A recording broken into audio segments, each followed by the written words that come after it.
Hey everybody, welcome back to the ST3D video. Like always, I'm VJ.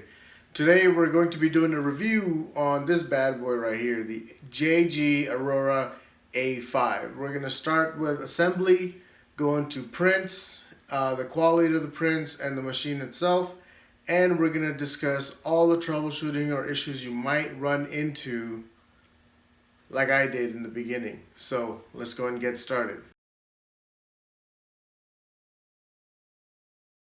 So let's start with opening the box first.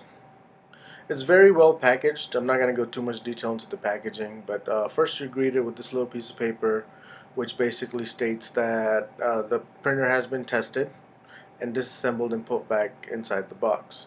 Then you're given a little roll of filament. I believe it's 225 grams, so a fourth of what you would get in like a big box. That part was the actual base itself. Then you're also given a spool holder, as you can see here, and after that you just have the top piece like you see there. Then another little box with all the parts that you're gonna need. So once you get everything, we're gonna go ahead and start with what comes in the box. So the first thing, again, what you're greeted with, this is just a QA form saying that it has been approved, quality control, things like that. So your little warranty card right there. After that, next what we're going to do is go into the box and reach for extra filament. I don't know why they give you this extra filament here, but it's just a little piece like a test sample that is included with the box. After that, you get the power plug. Now they sent me the European version, and I'll show you guys later how to turn the switch so it goes from European to US, and vice versa, guys. If you order the US one, you can actually convert it to the European version. Then you get your set of Allen keys, which you'll need later down the line. They actually give you an extra nozzle, and those are all the screws that you're going to need, and there's a few extra in there as well. Then you have the cable that you can actually connect your computer to the printer with. And again, this is just a small little sticker with the quality control stamp on it. And then after that, you got the USB on this one. You basically load everything on there, and the manual, everything comes preloaded on there as well. So first what we're going to do is go ahead and start with the assembly. It's very easy to install, guys. You just put the top base down flat like that, and you slide in the bottom part, and there's 4 grooves on each side, very small 4 grooves. It is going to be a tight fit, so just be careful with that, okay? So once you get it all lined up, what you want to do is just gently push it down, as you'll see me do in just a second right here.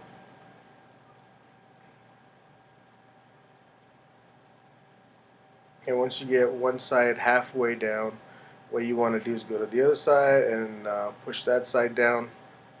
And then I had to go back one more time and just push it down. And that's basically the assembly of this printer right here, guys. It's that easy. It took me maybe about 30 seconds to pop it in place. After that, what we're going to do is go ahead and install the 4 screws that go at the bottom. Now, I didn't want to tilt it on its side, but there's a screws and Allen key that you're going to be using. So I just left it flat. I let it hang over a little bit off the edge of the table. And there's 2 slots on this side. You just line them up, screw it on.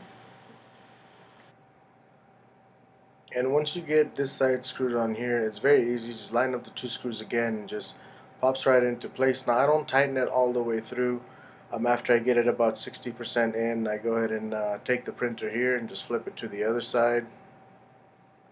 And once I do that, I just grab another screw with the Allen key and just go at it again with the 2 screws on this side. And once I get them both screwed in, I make sure everything's leveled out, and then I just go back and tighten everything up again, and that's it. And that's the assembly of the actual printer. And they call this a kit. I don't really think this is a kit, but that's what they call it. And once you get that done, you want to turn it to the side, and you'll see these 3 plugs. They're different size plugs, so you can't mess this up, or I couldn't mess it up. So I just started with the top, and all you do is just plug it in like so. After that, you just take the next one and plug that sucker in, right there, and then the last one, you just grab that and plug it in. Once you do, that's basically all your wiring to this printer right here, guys. Just those three plugs. Once you get those plugged in, you're ready to go. And then after that, what we're going to do is just go ahead and plug in the main power adapter, and you should be able to turn it on. But before that, we still got one more thing we need to do, which is the spool holder. We need to mount that on next. Spool holder is also very easy to install. There's basically just three screws. You take the top one and you put it on. Just make sure it holds on to place. Don't tighten it all the way, just enough to where it's holding on and loose, and then you just take your screw, and I did the bottom. You can do the middle if you want. Once you get that screwed in, then you just screw in the third one, and your spool holder is ready to go, guys. It's that simple. So this is basically it. This was the whole printer assembly right here, from the base to the wiring to the spool holder. Now earlier I had mentioned that they gave me the European model. For those of you that do get a different model by mistake, or if it comes out to be cheaper to buy it, there's a switch right there, right underneath that hole, where you can do 115 or for US or 230 for Europe. Now with everything set up, let's go ahead and plug this in and get it turned on. Like you see here, turned on, no problem. I just had to use a computer cable that I had laying around. Now once you do that, the first thing you want to do is go ahead and get your bed leveled. And on here it actually does have bed leveling assist, and I will show you how to do that. And I won't talk during this part, just to show you how quiet the machine actually is, which is surprisingly very quiet.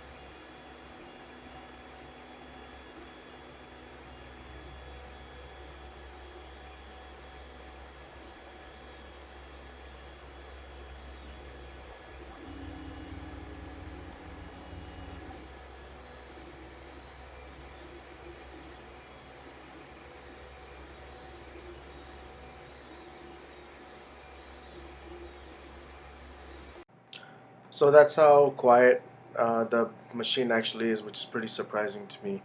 But as I'm leveling the bed here, I will tell you there's 5 steps to the auto bed leveling assist system here. When you From the main menu, you basically just select auto bed leveling. I'm sorry, not auto, but you hit bed leveling, and it goes to the front left corner first, then right, then back right, then back left, and then it all even does the center for you, as you can see right there. So once you have everything leveled out, you're ready to go basically. But in my case here, I needed to do it twice, and the screws for leveling the bed are located on the outside of each corner. So once you have your bed leveled, you want to go and feed your filament through. And what you want to do before you do that is go ahead and click right there and make sure you get your temperature up to 210 at least. So you can just hit the plus sign right here and it'll increase the temperature. Now see right here how it says 10. If you click on it, it'll do 5 at a time, or you can do 1 at a time. So you can turn the temperature up to like 209, or jump it from 200 to 205, or from 200 to 210 if you go ahead and change that. Once your nozzle gets to the temperature that you want, what you're going to do is hit back, click on that again, and here you're going to hit in. Now what that's going to do is when you press the in button, it's actually going to feed the filament through automatically.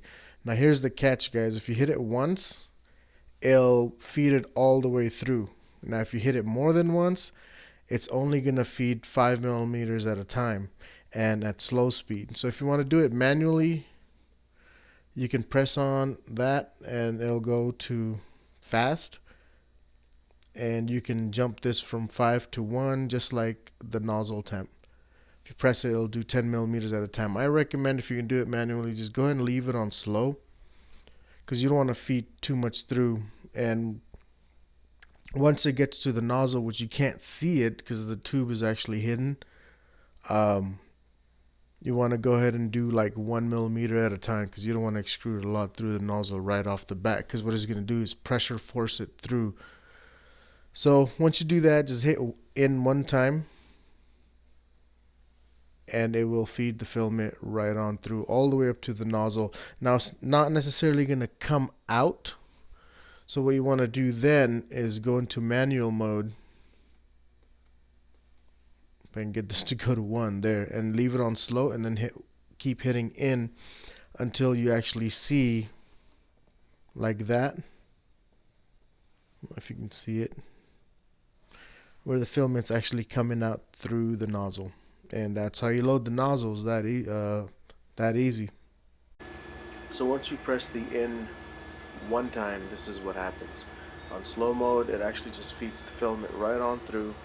Now once it does that, it'll actually give you this message on the screen that it's uploading the filament. So just wait it out until you get the whole bar filled up, and after it does that, it's actually going to tell you to confirm that the filament has been loaded. So this part I really do like, guys. It's very simple to get the filament through. The only disadvantage, you can't see the filament actually going through the tube, but you know what? You can see it come out the nozzle, so that's not too bad. So if you notice right here, it's almost done. And once it's done, it's going to tell you to confirm it, that the filament has been loaded and that it's ready to go. And once you confirm it, you're all set. But this doesn't necessarily mean the filament is going to come out through the nozzle.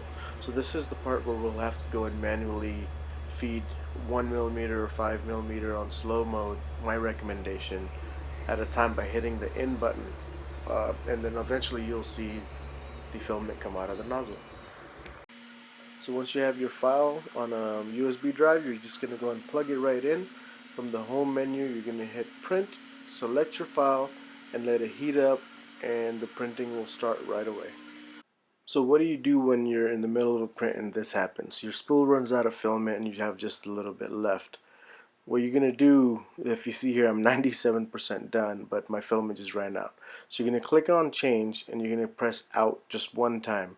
Now remember, if you press it multiple times, it's only going to do the amount set on the screen. But if you hit it once, it's going to tell you right here that you want to unload the filament. You hit confirm, and if you notice, it'll push the rest of the filament out.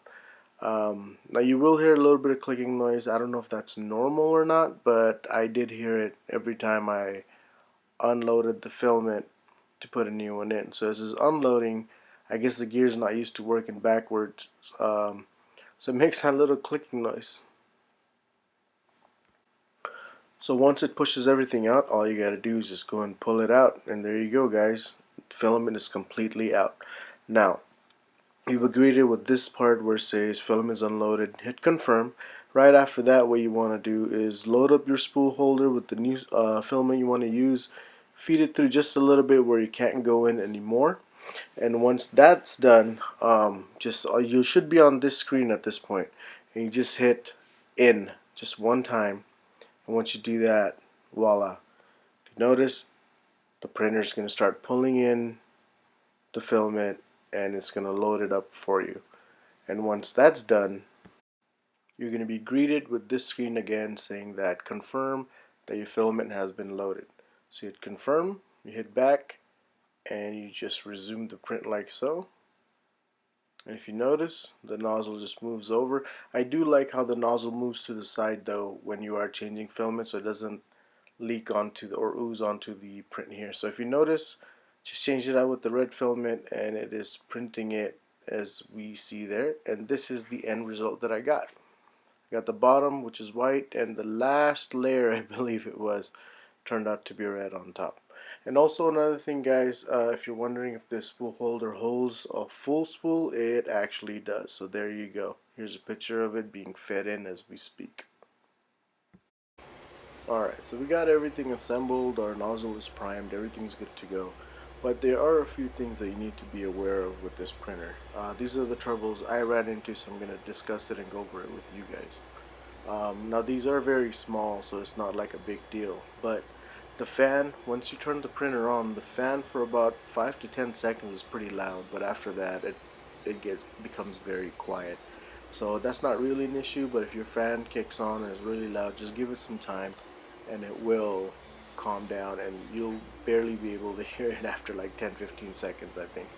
Um, the second thing is, I promise you guys that once you start your print like you see here, about 90% of you are going to run into this problem and you're not going to figure out what it is and you're going to want to throw this printer away. But just relax, I'm going to show you what it is. Once you start the print, if you notice right here, it starts but then it stops and it comes right back up. And I couldn't figure out what it was. I couldn't get first layer down, I couldn't get anything going. So I hit resume again, and if you notice, it goes down and it starts to print, and sure enough it beeps and lifts right back up. It does not want to print for some damn reason. I couldn't figure it out. So I just decided, you know what, let me try it one more time, and I did. And again it started, beeped, and it lifted up, and that was the end of that. So at this point I was so frustrated, I was just over it. After doing some research, I found out that the reason it's doing that is because the person or the people that designed the firmware on here put a limit as far as the temperatures of safety. So anytime the printer goes below 200 degrees, the printer kicks on a safety feature where it stops the print. I don't know why it does that, but it does it. So even if you print at 200, you're going to get this problem. The reason is because your temperature fluctuates, so it goes down give or take 2 degrees. So when I set it to 202, I didn't have any issues after that. I mean, I got beautiful prints, smooth, machine was quiet, everything was great.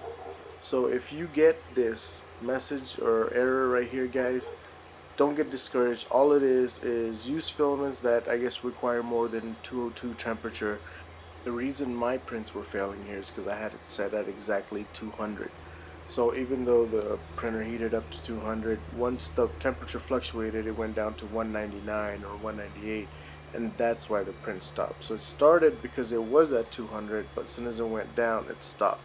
Now this is a common thing with all printers, guys, as far as the temperature fluctuation. It's not just on this printer.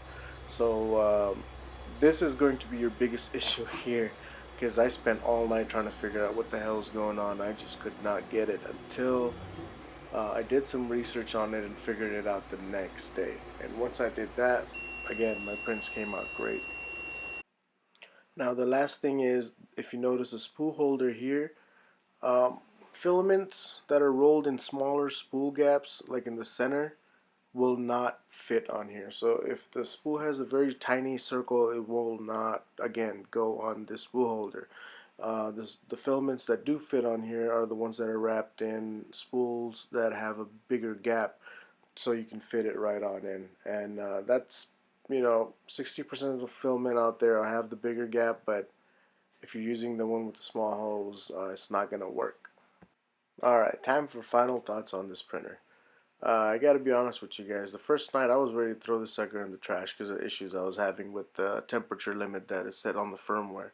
But after I figured that out, I really did like this printer. I like the way it's so easy to put together. It took me less than a minute. I like how it has a nice clean look to it. Everything is hidden. I think they did a pretty good job on that. Also, you don't need any kind of hairspray or glue or tape to mount on the surface, because it already comes with a special type of, I guess, material that's already sprayed or layered onto the glass itself. So your prints basically stick right on it from the get-go, and you just need to let it cool down and it pops right off. I was kind of worried as far as how loud this machine was going to be, but surprisingly, I was very impressed at how quiet it was. It's actually quieter than some of my other machines that I'm currently using, so that was a big plus. Also, I like the LED screen that it has on there. Everything is touchscreen, which makes it really nice and easy to use. Also, another thing that I didn't put in this video, but I did test it out, the power outage feature. Basically, if your printer runs out, um, not runs out, but if you have a power shortage or outage, when you restart the printer, it actually gives you an option to resume from where you left off. So that's kind of a cool thing right there. Also, when you're changing the filament, it puts the nozzle to the side so it doesn't ooze onto the model itself, which is also great. The auto feed for the filament, which is great. I do like all of that. So overall, my recommendation on this printer is make up your own mind. Do your research, see if this is the right printer for you. There's a lot out there on the market, but this is actually one I'm happy to add to my collection. It is very, like, again, very simple, guys, very nice looking. You actually display it in your house and not have wires showing. It's built well. If I was to recommend this to a friend, I would say yes, it is a good printer. But again, do your due diligence, do your research, because it's not my money you're going to be spending when you purchase a 3D printer or purchase another 3D printer. So just make sure you know what you're getting into. I hope this video covered most of the questions that you would have regarding this printer. But that's basically my opinion on this, and you guys can take it however you want to decide if this is the one for you or not. But there you go, guys. That is the end of our video, and if you liked it, go ahead and give it a thumbs up. If you didn't, well, hey, you know, that's part of life. Also, if you have any questions and comments, leave it down below. You know I get back to every single one that you guys put out. Also, if you'd like to see more new content similar to this, please subscribe to the channel. And like always, guys, good luck and happy printing.